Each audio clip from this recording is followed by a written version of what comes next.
My name is Hannah. I was 29 years old when I walked into my father's wedding and felt my world tilt. The chandeliers sparkled, guests wore gowns and tuxedos, the air smelled of roses and champagne. It should have been a celebration, but one sentence from my father turned it into a scar I will never forget. He introduced me not as his daughter who had served in the army, not as the professional who led security for global events. He said with that slight curl of his lip, "This is Hannah. She is just a security guard." The words sliced through me sharper than any blade. I heard the whispers around me. "Just a guard," one woman murmured. A man chuckled under his breath. My cheeks burned. For years I had built a career brick by brick. I had worn the uniform with pride. Yet in front of his friends and colleagues, my father reduced me to nothing. The irony. Only hours later, every person in that glittering ballroom would see me differently. They would not see a disappointment. They would see what I really was trained, disciplined, and ready to act when no one else could. But in that moment, I stood frozen, feeling 12 years old again, craving approval that never came. I looked at him, Richard Williams, senior banker, man of status, the type who measured a person's worth by the brand of their suit and the shine of their shoes. He barely met my gaze, already pulling the next couple into conversation. I wanted to scream. I wanted to walk out. But I smiled tightly, pretending not to care. That was my survival tactic for years: hide the wound, never show weakness. The pianist played softly in the background. Glasses clinked. Laughter echoed. Yet all I heard was that single phrase repeating in my head, "Just a guard." My chest tightened. My throat burned. I remembered the battles I had fought in uniform, the nights I had studied criminal justice, while working double shifts, the recognition from my firm. None of it mattered to him. I excused myself and stepped outside into the hallway. My heels clicked against the marble floor. The silence wrapped around me, but it did not comfort. I leaned against a wall, staring at my reflection in a gilded mirror. The navy dress I had chosen with care suddenly looked like armor that had failed me. And here's the secret I want to tell you sometimes. The deepest cuts don't come from enemies. They come from family. From the people whose voices echo inside your head long after the party ends. That night I felt invisible, and yet fate was preparing a stage where my father and every single guest would have no choice but to see me for who I truly was. Not tomorrow, not someday. That very night. Before I continue, I want to pause here. If you are listening to this right now, I wonder, have you ever been dismissed by someone you love? Have you ever felt like your achievements meant nothing because they didn't fit another person's narrow box? Tell me in the comments where you're watching from. Subscribe if you want to hear more stories that peel back the layers of family pride and unexpected redemption. When I re-entered the ballroom, I put my mask back on. I smiled at strangers. I laughed at jokes. But inside, something was breaking. I had no idea that the crack would soon split open into chaos, gunfire screams, and a fight for survival. Because only hours after being called just a guard, I would be the one standing between armed criminals and every life in that room. And when the cameras rolled, when the news broke, when the world finally saw me, so did my father. My father's name was Richard Williams. To most of New York, he was a man of impeccable reputation. Senior investment banker. The type who closed million-dollar deals before breakfast and spent evenings at charity galas. People called him charming, brilliant, powerful. To me, he was a man who measured worth in numbers in bank accounts, square footage in houses, digits on a paycheck. I grew up surrounded by that standard. Our home was spotless, the kind that belonged on magazine covers. Family vacations always first class. Our holiday photos lined his office desk, each frame an image of perfection. But behind every smile in those pictures was a pressure I could barely breathe under. He wanted a daughter who walked the path he had drawn. Ivy League law school, corner office in a prestigious firm, marry well, network better, appear flawless. Anything outside that script, failure. When my parents divorced, I was 12. My mother, Audrey, finally refused to live as a prop in his polished world. She was a kindergarten teacher, a woman who measured success not in wealth, but in kindness. I lived with her during the week in a modest apartment. The linoleum floors squeaked. The couch had stains. But the laughter was real. The warmth was genuine. Weekends were with my father. His penthouse overlooked Central Park, filled with glass and marble. Yet stepping inside felt like entering a museum. Everything perfect, everything silent. Conversations were not about dreams or feelings, but about grades, colleges, and futures already decided. By the time I was 17, he had my entire life mapped. He boasted to his friends, "She will study law. She will join one of the firms I advise." He saw me as another asset in his portfolio.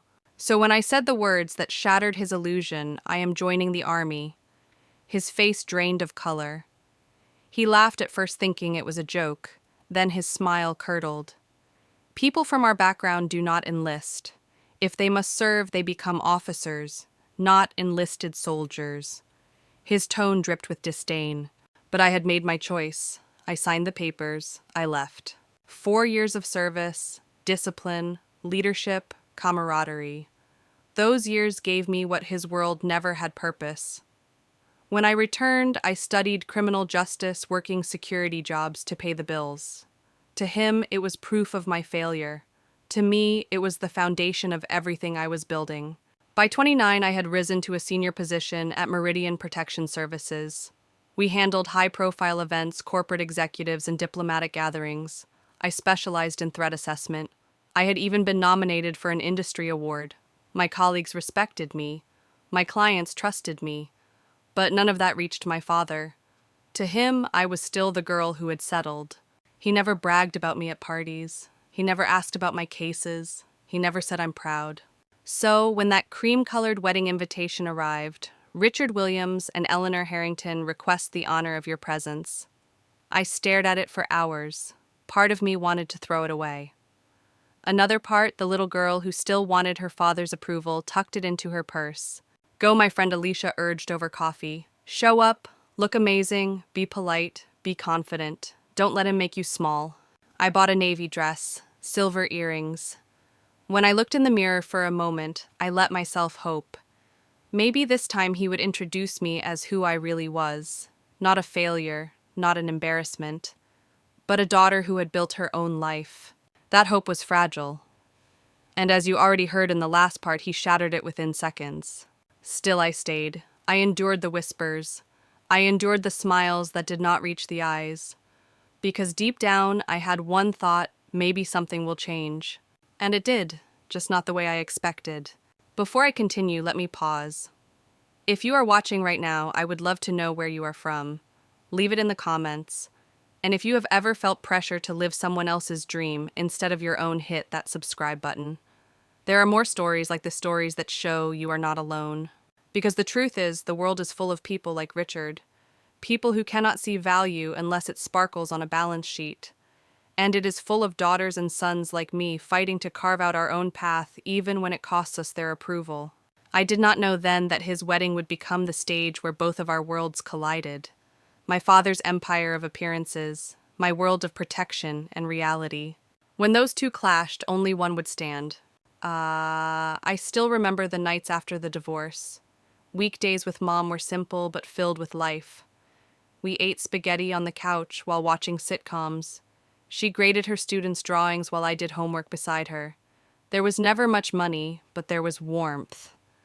On weekends, with Dad, the apartment keys felt heavier in my pocket. The elevator doors opened into silence. Every surface gleamed, but nothing felt alive. By 13, I had already noticed the difference. With Mom, I was enough. With Dad, I was a project. He studied my grades like quarterly reports. Law school, he repeated every chance he got. Yale, Harvard, Columbia, that is where you belong. He introduced me to colleagues as his future lawyer. He never asked if I wanted that life. At 16, I began to push back. I wanted something real, something that mattered beyond status. Dad brushed off my words, saying I was too young to know better. But deep inside, I knew I was not like him. I did not crave boardrooms or country clubs. I wanted meaning. The turning point came my senior year. I sat across from him at dinner, the table stretching between us like a canyon. "Dad," I said, "I'm enlisting in the Army." For a moment he thought I was joking, he even laughed. Then his smile froze. His eyes hardened. "People from our background do not enlist," he said slowly. "If they serve, they become officers. They lead. They don't crawl in the mud." His words burned, but my resolve held. I enlisted anyway. 4 years, training in discipline, learning leadership, facing fear and choosing courage anyway. I found strength in the uniform strength I had never felt in his shadow. When I came home, I thought maybe he would see me differently. Instead, he saw only proof that I had defied him. He introduced me to others with a tone that carried disappointment. My daughter chose a different path. But my choice had given me purpose. I studied criminal justice with the GI Bill, working nights as a campus security officer. From there, I climbed. Each step forward, promotion after promotion was earned. Yet in his world, none of it mattered. And that is the part that stung. He thought my work was beneath me, beneath him. He had no idea that the skills I learned, threat assessment, protection strategies, crisis response, were skills that one day would save his life. I often asked myself, why did I still care about his approval? Why did his words still have power over me? The answer was simple. He was my father. Even when fathers fail us, some part of us keeps hoping they will change. Looking back, I see it now. The clash between his world and mine was inevitable. He believed in control, appearances, and wealth. I believed in action, truth, and protection. We were destined to collide. That collision would not be gentle. It would come with gunfire, screams, and a choice that left no room for hesitation. But let me turn this question to you. Have you ever chosen a path your family rejected? Did it make you doubt yourself, or did it make you stronger? Share your answer in the comments. Your story might help someone else who is fighting the same battle. Because this is not just about me. It is about anyone who has ever felt the weight of expectations and still dared to step off the path. By the time my father sent the wedding invitation, our history was carved deep. I knew what to expect: his sighs, his grimace. His casual introductions meant to remind me that in his eyes I had fallen short. Yet some small piece of me still hoped. Hope that maybe this time he would look at me and see more than a disappointment. That hope would be tested in the most brutal way possible. Peshawar near. After 4 years in uniform, I walked out of the military with scars you could not see, but with a fire that would not die. I had survived the grueling training, the endless drills, the deployments that tested every limit. What I carried back was not just discipline. It was confidence. It was the knowledge that I could stand in the middle of chaos and still keep breathing. I used my GI Bill to study criminal justice. During the day, I sat in classrooms learning theories of law enforcement and the structure of the justice system. At night, I worked part-time as a campus security officer. The shifts were long. Students stumbled back to dorms from late parties. Sometimes I had to break up fights. Sometimes I walked alone through dark parking lots, scanning shadows for trouble. It was not glamorous, but it mattered.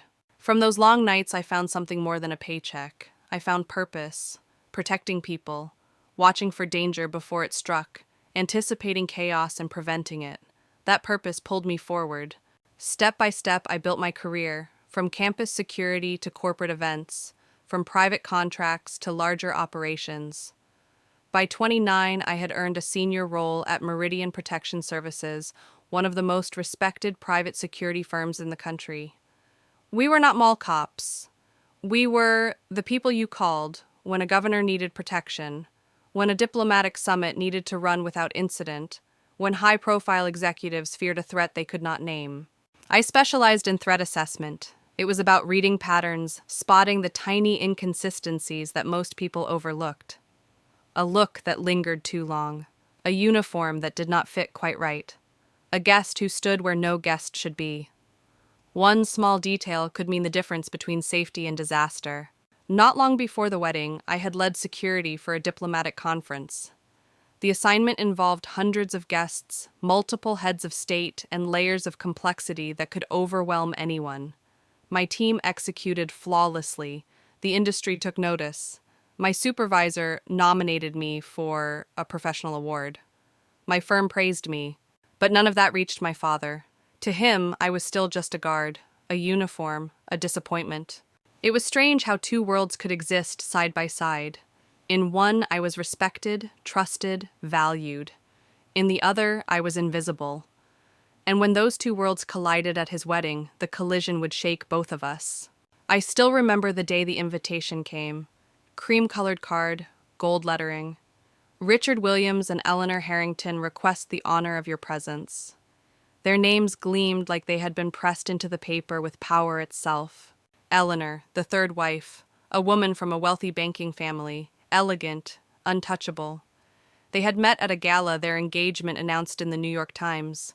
It was the kind of marriage that fit neatly into his narrative of status and prestige. When I showed the invitation to Alicia, she raised her eyebrows. Go, she urged. Even if it hurts. Even if it's the same as always. Go, and show them. I stared at the card. I imagined the whispers. I imagined his voice dismissive as ever. And yet I could not throw it away. Somewhere in me, the soldier, the daughter, the woman still wanted to stand in that room and refuse to shrink. So I went shopping with Alicia. We hunted through racks of dresses until we found one that felt like me, navy blue elegant, but not screaming for attention. Silver jewelry, clean lines. When I tried it on, I caught my own reflection and thought, maybe he will see. Maybe this time he will understand. The night before the wedding, I called Mom. Her voice was soft on the line. Remember, honey, his failure to see you is not yours. You built a life that matters. That's what counts. I carried her words with me like armor. What I did not know then was how that armor would be tested. Not just by his judgment, but by real danger. The kind only my training could face. And when it came, all the years of being invisible would vanish in an instant. The envelope lay on my kitchen counter for days before I could even bring myself to open it again. Every time I saw the gold letters spelling out my father's name, something twisted in my chest. The truth was simple. I wanted to ignore it. I wanted to live my life far away from his curated perfection. But the child inside me, the one who still longed to hear "I'm proud of you," kept whispering, "Go." When Alicia saw it, she didn't hesitate. "You have to go," she said firmly over coffee. "Don't give him the satisfaction of thinking you're ashamed. Walk in there looking like the woman you are now." I stared at my latte, stirring it in slow circles. And what happens when he introduces me the same way he always does, when he shrugs and says, "This is my daughter, she's a guard." "Then you prove him wrong," Alicia shot back. "You don't need his words to validate you. Let your presence speak. Walk in with your head high, Hannah." So we spent the next afternoon shopping. It was almost comical how much time two women could spend hunting for one perfect dress. But when I slipped into the navy blue gown, sleek and understated, I felt something flicker inside me. Not approval, not validation, but dignity. The dress wasn't flashy. It wasn't screaming for attention. It was me, calm, confident, capable. Paired with silver jewelry, it gave me a quiet power I hadn't felt in years. The night before the wedding, I called Mom. She listened without judgment, as she always did. "Honey," she said softly, "his blindness is his problem. You've built a life that makes you proud. That is all that matters." Her voice steadied me. For all the wealth my father had, it was my mother who gave me the kind of wisdom that saved me again and again. As I packed my overnight bag, slipping in the dress, the invitation, and my train ticket, I tried to imagine how the weekend would unfold.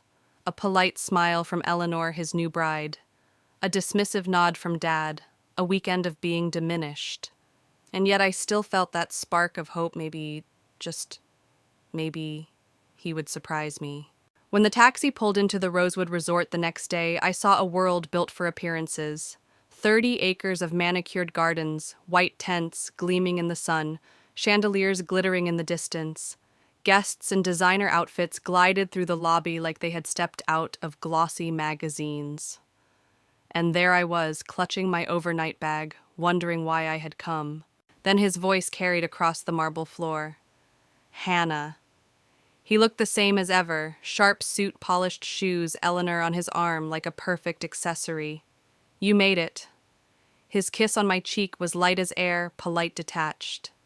Eleanor's smile was equally practiced, her eyes already scanning the room for someone more important. "Rehearsal dinner at 6, she said smoothly. "Make yourself comfortable."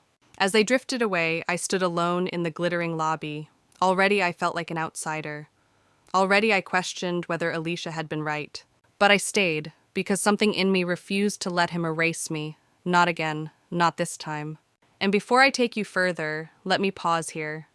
If you are listening right now, I want you to think about this. Have you ever stood on the edge of a room, wondering if you truly belonged there? If you have, you know the ache. Drop your thoughts in the comments. And if you want to be part of a space where stories like this are told honestly, where we remind each other of our worth, hit subscribe. This community is for us, for the ones who were underestimated, but showed up anyway. That evening, the rehearsal dinner sparkled with white linens, orchids, and crystal glasses. My place card was tucked away at the edge of the room, far from the head table. My father had already set the tone, and as the night unfolded, I would hear him introduce me again and again in the same cutting way. By then, I thought the humiliation would be the worst part of the weekend. I had no idea what real danger waited just beyond the floral arch. The rehearsal dinner was held in a private dining room that overlooked the ocean. The tables were draped in white linen, each centerpiece an elaborate sculpture of orchids and roses. Soft music drifted through the air. To everyone else, it was a dream. To me, it felt like a stage where I would be cast in the same role I had played my entire life, the disappointment. I found my name card at a table near the back, as far from the head table as possible. My father and Eleanor sat near the front, glowing under the warm lights, surrounded by bankers, lawyers, and polished guests. I tried to ignore the sting. I reminded myself that I had come here to stand tall, to be present, to prove that his view of me did not define me. But that resolve did not last long. He approached with 2 guests on his arm. His smile was effortless, his voice charming. "This is my daughter Hannah," he said. I braced myself for what came next. "She's a security guard." Just those 4 words, no mention of my years in the military, no mention of the conferences I had protected, the threats I had prevented, the award nomination waiting on my desk. Only that phrase delivered with a shrug, as if my life could be reduced to a uniform and a flashlight. The woman nodded politely, her lips tightening. "How interesting," she said, struggling for something kind. Her husband added quickly, "Richard tells us you were in the army." "Yes, 4 years active duty," I confirmed, my tone steady. "Well, thank you for your service," he said. But I could see their eyes flick away, searching for someone more worthy of conversation. My father rescued them by turning to introduce Eleanor's brother, a Goldman Sachs partner. And just like that, I was dismissed. I sat there staring at my glass of wine, hearing whispers at the next table. "A guard," one woman muttered. "With his connections, she could have been anything." Each time he introduced me that way, the same script played out. Guests nodded, their smiles faltered, and then they slipped away, eager to meet someone more valuable. 15 introductions later, I felt smaller than ever. I excused myself, slipping into the restroom to breathe. My phone buzzed with a message from Alicia. "How's it going?" "Terrible," I typed back. "He's told everyone I'm just a guard," over and over. Her reply came fast. "Remember why you're proud of what you do. His opinion doesn't erase your value." I stared at the words, holding back tears. She was right. I had faced worse than this. But somehow my father's voice cut deeper than any enemy's threat. When I returned to the table, I found myself seated next to the photographer. He was quiet, focused on his work, but when my father's voice carried again, introducing me the same way I saw him glance at me. Later, he leaned closer. "For what it's worth," he murmured, "I'd rather have someone like you around than another banker. At least you protect people." His kindness nearly broke me. A stranger saw what my father could not. I smiled faintly, whispering thanks. The rest of the evening blurred. I sipped water, not wine, trying to keep my head clear. I considered leaving first thing in the morning, just packing my bag and disappearing before the ceremony. Why stay? Why keep enduring this humiliation? But as I sat there listening to laughter ripple around the room, something hard settled inside me. Pride, stubbornness. I had survived boot camp. I had walked into volatile situations overseas. I could survive a weekend of whispers. So I stayed. I stayed not knowing that the real test had not even begun. Not knowing that within 24 hours, the same people who whispered just a guard would scream my name as they ducked for cover. That night, as I lay in the resort room staring at the ceiling, I made a quiet promise to myself I would not let him shrink me. Not anymore. The next morning, sunlight spilled through the curtains of my resort room, but it brought no comfort. I sat on the edge of the bed, staring at my packed bag. My dress for the wedding hung neatly in the closet, untouched. A part of me wanted to grab that bag, walk out the door, and never look back. The humiliation from the night before still stung like an open wound. 15 times my father had reduced me to 4 words, "She's a security guard." 15 times my worth was erased in front of strangers. I rose, pacing the room. Leaving would be easy. I could call a taxi, disappear back to my life, and spare myself another day of whispers. But my reflection in the mirror stopped me cold. The woman staring back at me wasn't the timid teenager he used to control. She was 29. She had faced storms far worse than condescending remarks. She had endured desert heat night patrols and the chilling uncertainty of danger. Would I really let words chase me away now? I gripped the dresser, leaning forward. "No," I whispered. "Not this time." I wasn't staying for him. I wasn't staying for Eleanor or for the crowd who judged me. I was staying for me. Because walking away would only confirm the story he'd written about me, that I was fragile, unworthy, forgettable. So I chose to endure another day, to walk into that ceremony with my head high no matter what. I slipped into my dress that afternoon. The navy fabric hugged me like armor. Silver earrings glinted in the mirror. As I fastened them, I thought of Mom's voice. "His failure is not yours." Those words steadied my breath. The lobby buzzed with activity as guests prepared for the ceremony. Their conversations floated past me, stocks, investments, luxury vacations. I felt like a foreigner in their world, but this time I didn't let it pierce as deeply. I reminded myself who I was, a woman who had chosen her own path, who had stood on her own 2 feet when no one else believed in her. Still, the temptation to run lingered. My steps slowed as I neared the ballroom. My mind whispered, "You could still leave. No one would blame you." But my heart whispered louder, "Stay. You belong here whether they admit it or not." As I entered, I found a quiet seat in the back row, away from the polished laughter and clinking glasses. I folded my hands, grounding myself in the present moment, and then something shifted. Out of habit, my eyes scanned the room, noting exits, staff movements, small inconsistencies.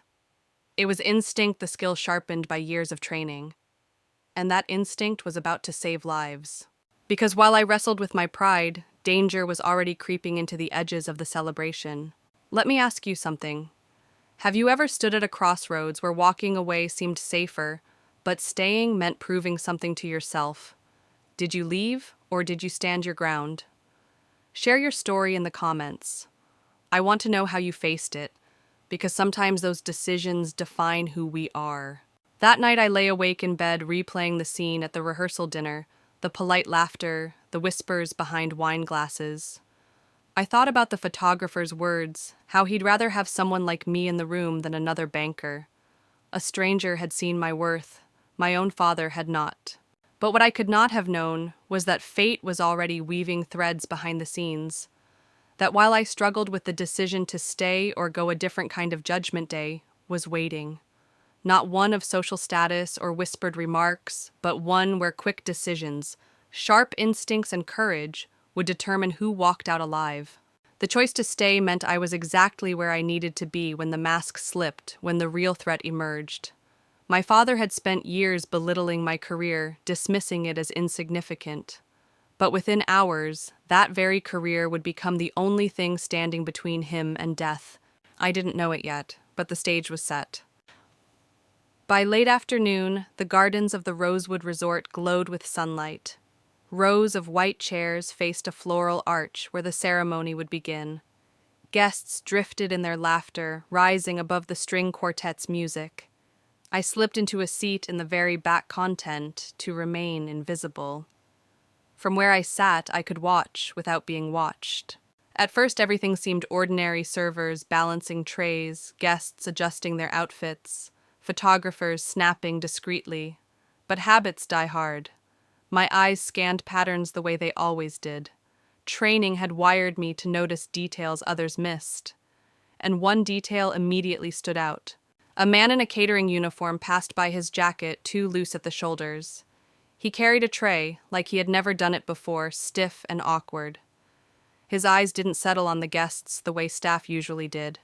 Instead, they moved in calculated sweeps, left, right, front, back, as though he were surveying targets, not offering drinks. I tried to dismiss it. Professional hazard, I told myself. Years in security made me suspicious by nature. But then I saw him exchange a glance with another server near the bar. The same scanning eyes, the same ill-fitting uniform. Their posture wasn't casual, it was deliberate. The pit of my stomach tightened. I shifted in my seat, angling for a better view without drawing attention. When the first man ducked into a service corridor, I followed at a distance. My heels clicked softly against the stone, each step measured. He slipped into a storage room at the end of the hallway. I pretended to check my phone, waiting. Minutes later, the door opened. He emerged with two others, whispering low. I leaned behind a cart stacked with glassware, straining to hear. Their words came in fragments, but what I caught made my blood run cold. Rich pickings, 2 million in jewelry. After the vows, 4 more through the east entrance. I froze. This wasn't paranoia. This was real. They were planning a robbery here at my father's wedding, with dozens of wealthy guests carrying diamonds and designer watches. 7 men in total, armed from the way their voices carried urgency. My mind raced. I could walk away, pretend I hadn't heard, protect myself from the danger about to erupt, or I could act. Training made the decision for me. I pulled my phone from my clutch, ducking into a quiet alcove. With a low voice, I called the police. I gave them my name, my firm, my credentials, and explained what I had overheard. The dispatcher promised to send officers, but warned it would take at least 20 minutes. 20 minutes, too long. I moved quickly to the venue's security office. A man in his 50s sat before a wall of monitors.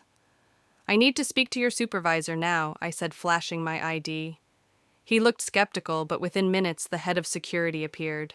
I outlined what I'd seen, my assessment sharp and detailed. He frowned. "We can't disrupt the ceremony based on overheard conversation," he argued. "The police are on their way," I pressed. "But we have maybe 15 minutes. They mentioned the east entrance. Position your men there. Lock down the exits. Watch for groups of 4. He hesitated, then nodded. My authority had cut through his doubt. Orders crackled through his radio. Guards shifted positions.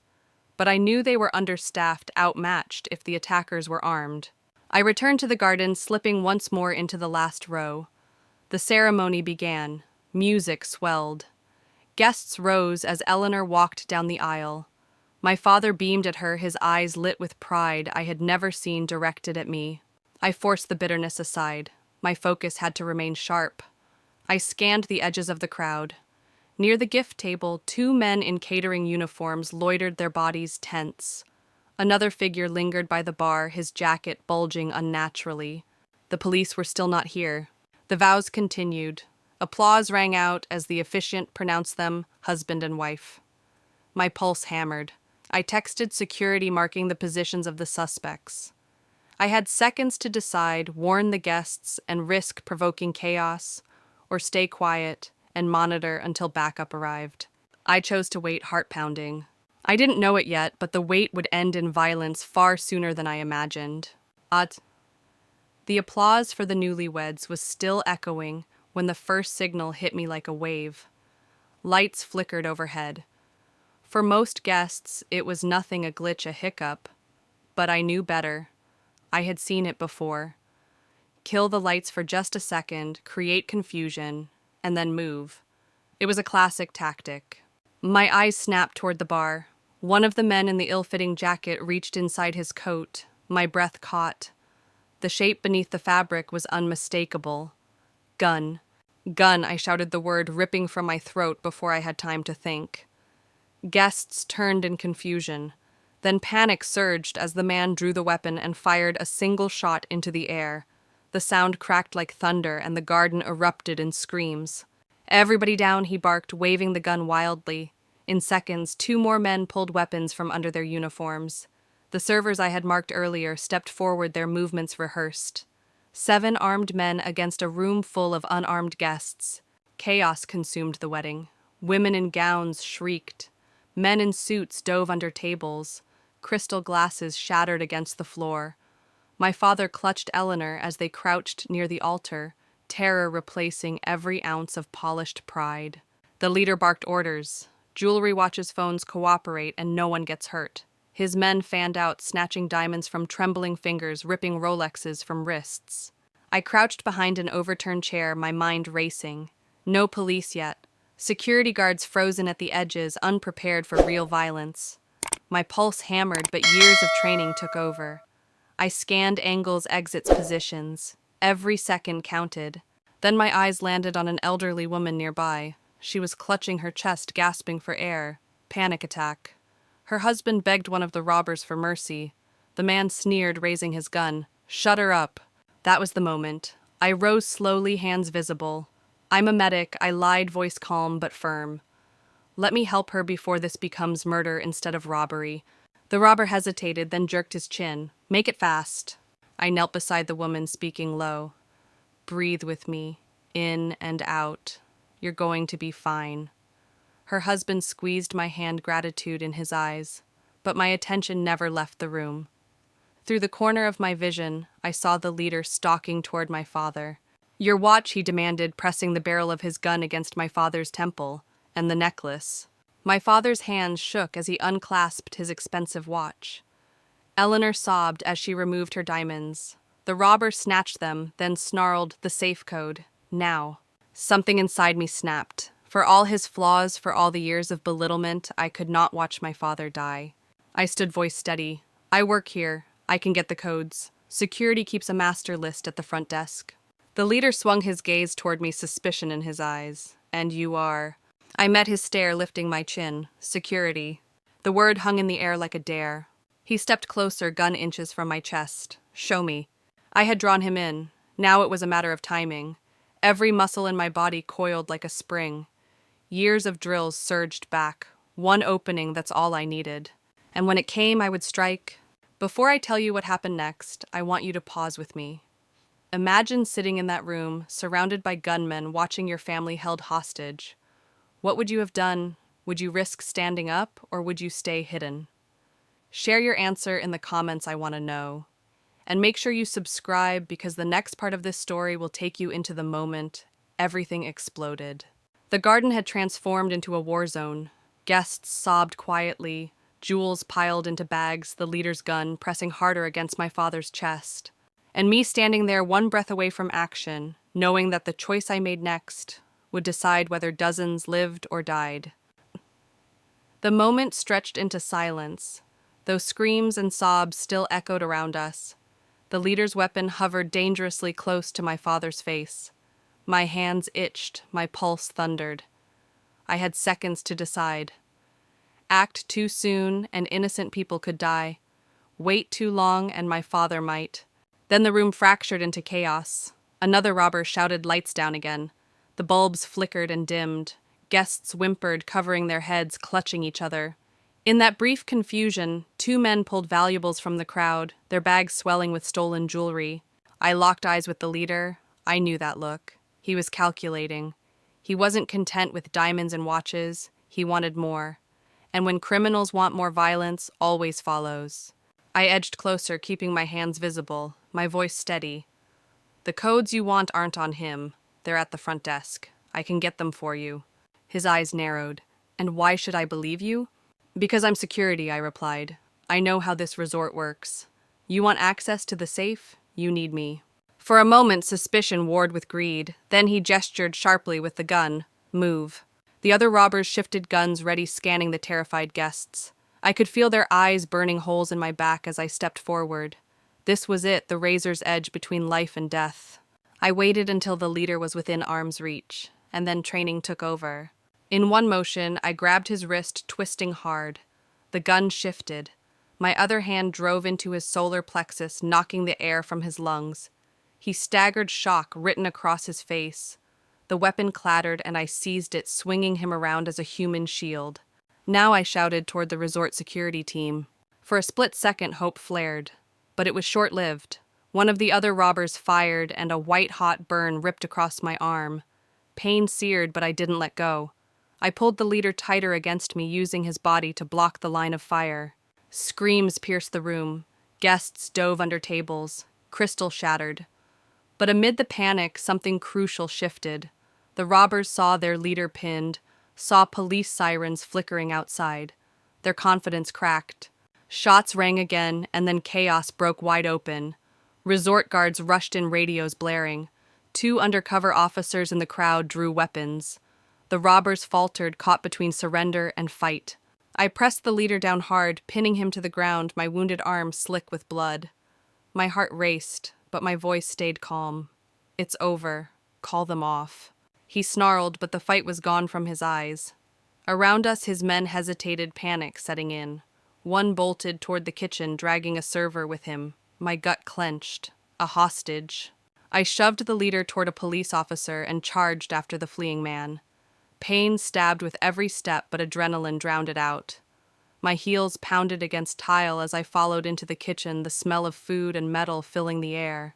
At the loading dock, he had the server pressed against him, gun jammed against her temple. His eyes were wild. "Back off or she dies." I lifted my hands, voice even. "You're done. Police have the building surrounded. Pull that trigger and you'll never walk free again." His grip faltered just a fraction. I seized it. A strike to his wrist. The gun fell. I yanked the hostage clear and forced him to the ground, locking his arm behind his back until officers swarmed in. Only then did I let myself feel the pain. My arm throbbed. My breath came in shallow bursts. But inside, something fierce burned. I had done what I was trained to do. Let me ask you, if you were in that room, would you have stood up or would you have hidden under the table? There's no shame in either choice, but I wonder what would you have done? Tell me in the comments. When I walked back into the reception, the sight stopped me cold. Guests clutched each other, trembling but alive. Paramedics hurried in. Police cuffed suspects one by one. My father stood near the altar, pale shaken, staring at me as if he had never seen me before. For the first time in years, I wasn't invisible. The room still vibrated with the echo of gunfire. Crystal glasses lay shattered on the floor, their fragments catching the light like jagged stars. Guests huddled together, some crying, some staring blankly at nothing, too stunned to move. My arm burned from the graze. Warm blood soaking into the fabric of my dress, but I didn't stop moving. Training told me to keep scanning, to keep assessing. The danger wasn't over until every threat was neutralized. I crouched near the elderly woman I had helped earlier. Her breaths were shallow but steadier now. "You're okay," I whispered. "Stay with me." She clutched my hand with surprising strength, her husband murmuring thanks over and over. Even in chaos, small victories mattered. One steady breath, one hand released from fear. Across the room, the remaining robbers had dropped their weapons, cornered by police and security. Officers barked commands, cuffing them one by one. The adrenaline in my veins refused to fade. My eyes kept flicking to shadows, waiting for another figure to appear. But slowly, reality settled. The gunfire had stopped. The guests were alive. And then my gaze landed on my father. He stood frozen near the altar, Eleanor at his side. His face was ashen, his hands still trembling. For the first time in my life, I saw fear etched into his features, not the fear of losing money, reputation, or status, but the raw fear of mortality. And when his eyes found mine, I saw something else, too, recognition. He stepped forward, his voice catching. "Hannah, you're hurt." I shook my head. "It's just a graze." My voice was steady, though the pain had sharpened now that the adrenaline was fading. "Are you both okay?" He nodded, unable to find words. Eleanor clung to his arm, tears streaking her perfect makeup. Before he could speak again, a paramedic approached, guiding me toward a chair. "Sit. We need to treat that wound." I tried to resist, insisting they focus on others, but the medic pressed me down, gently bandaging my arm with firm efficiency. Around us, murmurs began. Guests who had whispered dismissively about the guard only hours before now spoke my name in hushed awe. "Did you see what she did? She saved them. She saved all of us." The words drifted through the air, heavy with disbelief and gratitude. The police captain approached, crouching to meet my eyes. "If you hadn't acted when you did this, would have been a massacre. You saved lives tonight more than you realize." I wanted to deflect, to say I'd only done my job. But I wasn't on duty. I wasn't paid to be here. I was a guest. And yet when danger came, instinct had taken over. I didn't act for recognition. I acted because it was who I was. My father stood a few feet away, still staring, his champagne glass shattered at his feet. The man who had introduced me as just a guard now looked at me as if he were seeing me for the first time. But I didn't approach him. Not yet. I wasn't ready. The rest of the night blurred. Statements to police, photographs taken as evidence, questions from detectives. I gave them details and clipped professional sentences, my voice calm, though my body screamed for rest. By the time the last robber was loaded into a squad car, the wedding reception had become a crime scene. Guests were escorted out one by one. Some paused to thank me, their eyes wide with awe. Others simply stared, still too shocked to form words. When the paramedic finished stitching my arm, I stood swaying slightly. My dress was torn, stained with blood, a far cry from the elegant image Alicia and I had hoped for. But as I caught my reflection in a window, I felt something stronger than shame. I felt power. For once, I wasn't the disappointment at the edge of the room. I wasn't invisible. I was the woman who had faced danger head-on and refused to back down. And though my father's gaze followed me as I walked toward the exit, I didn't turn back. Not yet. His approval, or lack of it, was no longer the reason I stood tall. Because tonight had proven something I had known all along. My worth was never defined by his words. It was defined by my actions. The ballroom smelled of gunpowder and spilled champagne. Sirens wailed faintly outside, and the flashing red lights of patrol cars danced against the glass walls. I sat in a corner chair while a paramedic finished wrapping my arm. The adrenaline was gone now, replaced with a dull throbbing ache. My dress sleeve was torn, stained dark. I looked down at it and thought so much for blending in. Guests lingered, voices buzzing in frantic waves. Some clutched blankets officers had handed out. Others dabbed at their eyes with linen napkins. The same people who had smiled politely at me earlier now stared openly, whispering my name. A woman in pearls said, "She saved that old couple." A man added, "She took down the leader." Did you see that? Their words rolled over me like waves I wasn't ready to absorb. The police captain approached, his uniform neat even in the chaos. "You realize," he said, crouching, so his eyes met mine, "your actions prevented a bloodbath. This crew has hit 3 other high-profile events this year. They rarely leave witnesses." He paused. "You saved everyone in this room, including your father." I nodded faintly. I just did what I was trained to do. But inside, his words hit harder than I expected. For years, my father had dismissed my career. And tonight, the same skills he had mocked had been the difference between survival and tragedy. My gaze flicked to him across the room. He was pale, silent, still holding Eleanor like a lifeline. When our eyes met, his lips parted slightly as though he wanted to speak, but he didn't move toward me, not yet. Detectives soon pulled me aside for a statement. I walked them through everything. How I'd spotted the uniforms, followed into the storage room, overheard the plan. How I'd called the police, alerted resort security, and identified the suspects before they drew weapons. They listened intently, scribbling notes, their expressions betraying respect. When they finished, one detective said, "We may need you to testify. You're the key witness here." I gave a short nod, exhausted. "Just tell me the hostages are safe." "They are," he assured me, "because of you." By the time they released me, most guests had filtered out.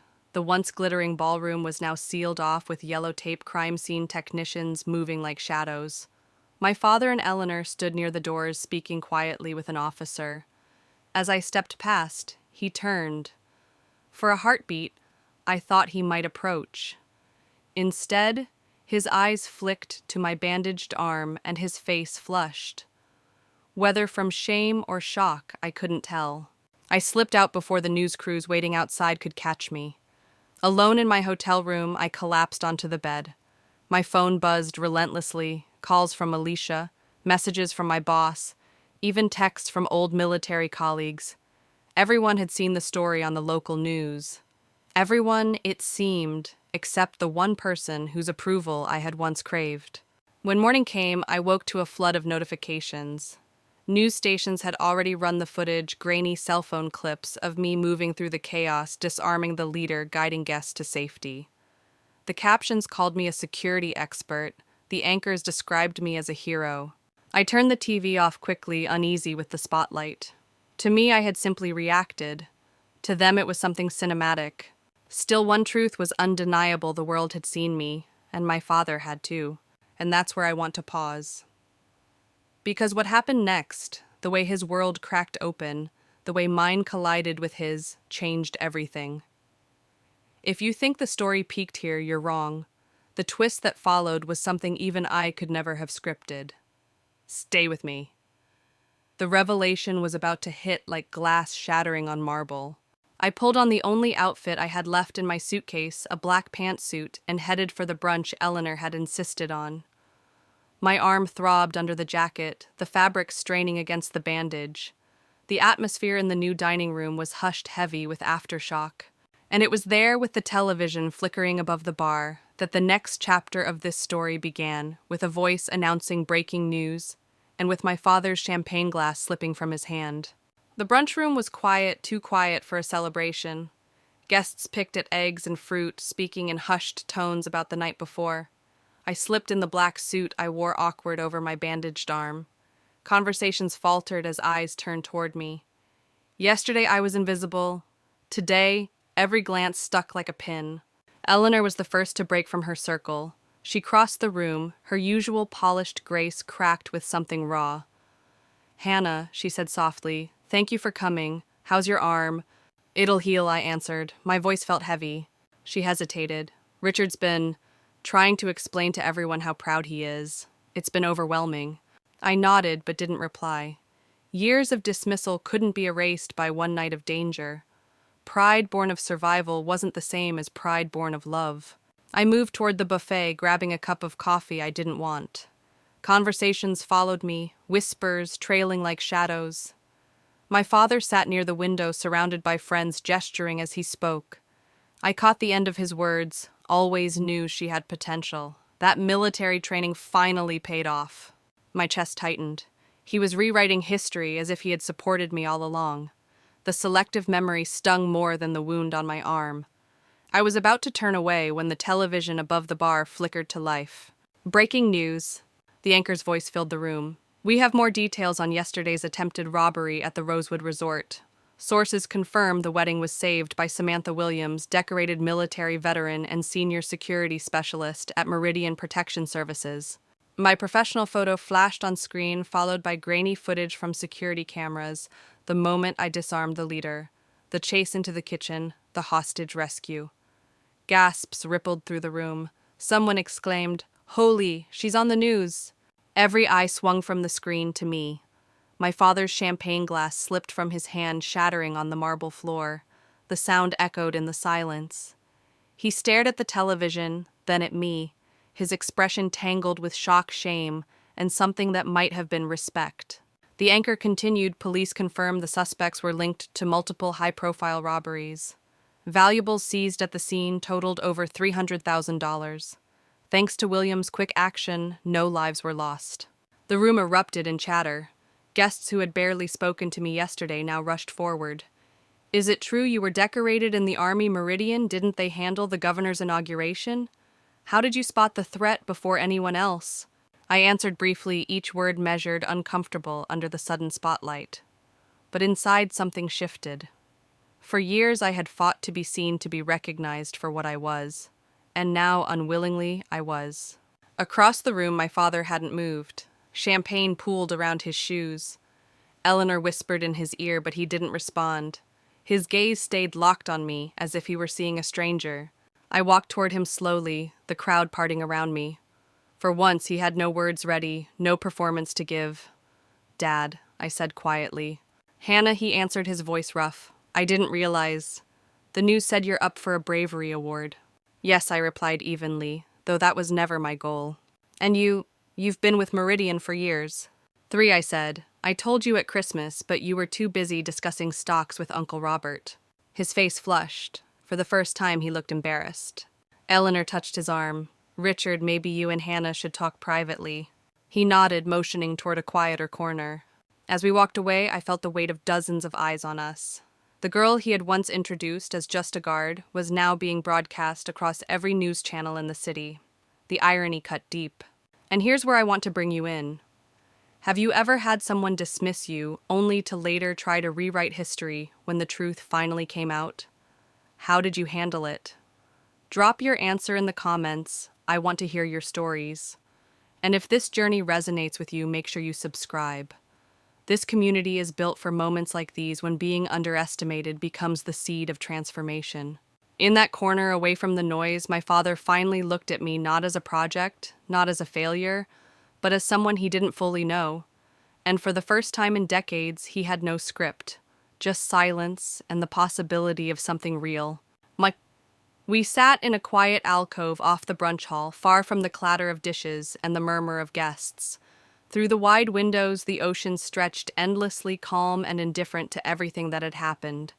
My father settled into a chair, his movements slower than I remembered, as though the weight of the previous night had carved years into him. He gestured for me to sit. 2 untouched glasses rested on the table club soda with lime in one. He nodded toward it. I remembered you don't drink when you're working. After last night, I thought you might want this instead. The gesture startled me. In all my life, I couldn't recall him ever noticing something so small about me. I lifted the glass cool condensation on my fingers and took a sip. Thank you, I said simply. We sat in silence for a long moment. The hum of voices from the brunch room drifted faintly, but here it was, only the 2 of us. Finally, he spoke, his voice lower than usual, stripped of the confidence he wore like a suit. I watched more of the news coverage this morning. They had experts explaining everything you did. How you read the threat, how you positioned yourself, how you used minimal force but maximum effect. He shook his head slowly. It was like hearing about someone else, someone extraordinary, and then realizing that person was my daughter. I stared at him, my chest tightening. That's the problem, Dad. I've never been a stranger. I've been right here. You just never looked. He flinched at my words. His shoulders sagged. I deserved that. This isn't about what you deserve, I replied, my tone steadier than I expected. It's about recognition. You never asked about my work. You never wanted to understand. You decided it was beneath you, and you made sure I felt that at every chance you got. He exhaled heavily, rubbing his temple. I thought you were doing minimum wage security jobs. Mall work, nightclubs. I thought... He trailed off, searching for words. You thought that made it okay to dismiss me, to introduce me to your friends as if I was nothing. His eyes lifted to meet mine. They were not defiant now. They were raw. I was wrong. Blinded.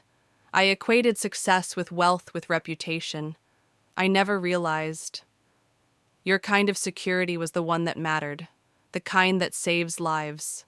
The irony landed hard. Last night his life had hung in the balance, and it was precisely the career he had mocked that saved him. I protect people like you, I said quietly. The weight of that truth settled between us. He nodded, a flicker of shame passing across his face. And you protected me. We fell into silence again. For the first time in years, it wasn't the brittle quiet of disappointment. It was something else, an opening. He cleared his throat. I owe you an apology, Hannah. Not just for yesterday, for years of dismissal, for pushing you into a life you never wanted, for not seeing who you are. His words hit harder than I expected. I had imagined them so many times, but hearing them here, spoken softly with the ocean as witness, was different. It didn't erase the years of hurt, but it cracked something open. I leaned back, studying him. Dad, I didn't suddenly become worthy because of last night. I've been this person all along, skilled, committed, proud of what I do.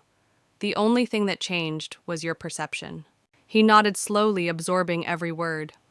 You're right, and I can't take back the years. I can only ask for the chance to know you as you are now, not the daughter I imagined, the daughter I have. For a long moment I didn't speak. I thought of Mom, of her steady voice telling me his failure wasn't mine. I thought of the countless times I had doubted myself because of him. And then I thought of the elderly woman clutching my hand last night, her gratitude shining brighter than any award. Finally, I said that would be a start. His shoulders eased, a visible release of tension. For once, he wasn't a banker or a host or a man performing for an audience. He was just my father stripped bare. And in that fragile honesty, I saw the possibility of something I had never dared to hope for a new beginning. The weeks that followed felt like living in someone else's life. News outlets kept replaying the grainy footage from that night. Me disarming the leader, guiding guests to safety, chasing the man with the hostage into the kitchen. Headlines called me the wedding hero, decorated veteran, turned lifesaver, the daughter who saved them all. I hated the labels, but I couldn't ignore what they represented. For once, the world saw me clearly. Meridian promoted me almost immediately. I was placed in charge of a new division dedicated to event security and threat assessment training. My inbox overflowed with invitations to speak at conferences. A police department even awarded me a civilian bravery medal. Cameras flashed. My name appeared in magazines I had never read before. Yet none of that compared to the private shift happening quietly in my life, the one that mattered most. My father began calling. At first, his voice was awkward, halting. He asked questions about my work, about Meridian, about the techniques I used. He listened, really listened for the first time in decades. One weekend, he attended a tactical demonstration my team put together. I'll never forget the look on his face as he watched me lead. It wasn't pride disguised as performance. It was something genuine. 6 months later, he came to my apartment for dinner. The man who once measured success by penthouses and yachts sat at my small wooden table, eating pasta from chipped bowls, and said quietly, "You have integrity. That's worth more than any corner office." I almost laughed because hearing those words from him was like watching a skyscraper admit the value of a cottage. Through therapy and reflection, I realized the truth. I wish I had known earlier his validation was welcome, but it wasn't necessary. My path had been valid all along. My worth had never been tied to his approval. The only thing that changed was that he finally opened his eyes. A year after the wedding, Eleanor invited me to speak at a charity gala for first responders. Standing at the podium, looking out at the glittering crowd, including my father in the front row, I told them security isn't just about protection. It's about creating spaces where people can breathe, where they feel valued for exactly who they are. Sometimes that means physical safety, but often it means something deeper. I caught my father's eyes as I spoke those words. For the first time, he didn't look away. He understood. And here's where I'll leave you with a thought. Have you ever had to fight for your worth only to realize that recognition wasn't about others at all, but about owning your own path? If this story speaks to you, make sure you hit subscribe. Stay with this community, because I share more stories, like the stories that remind us that even when the world underestimates us, we carry power they can't erase. And if you've been dismissed or doubted, tell me in the comments. I want to hear how you turned doubt into strength. Because sometimes the greatest revenge isn't proving them wrong, it's living your truth so fully that they can't ignore it anymore. For Ketukemju 302, life rarely offers moments as dramatic as a gun drawn at a wedding. Most of the time, change happens quietly, in long conversations, in small realizations, in choices we make when no one is watching. What happened that day forced me to confront years of doubt and dismissal, but it also gave me a gift I hadn't expected: peace. My relationship with my father is not perfect, but it is real now. He no longer tries to script my life. He asks, he listens, he even shows up to moments that matter. It's late, but not too late, and that's enough. More importantly, I no longer measure myself by his standards. I don't need headlines or applause to remind me of who I am. I know it in the steady rhythm of my work, in the lives I protect, in the integrity I carry.